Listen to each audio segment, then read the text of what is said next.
Hi, Lou Manfredini, Ace's Home Expert.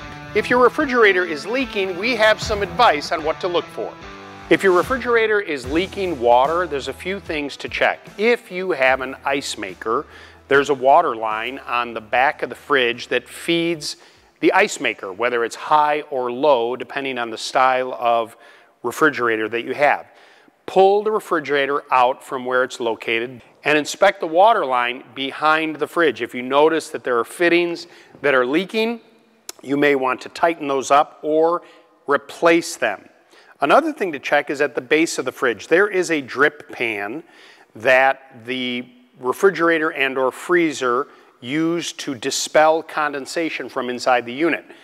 Look to see if in fact that drip pan is full of water. That may need to be pulled out, emptied, and cleaned.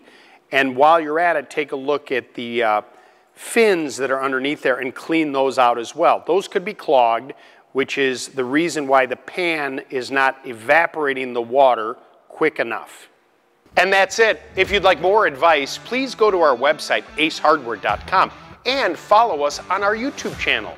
Or better yet, stop by your local Ace Hardware store, because Ace is the helpful place.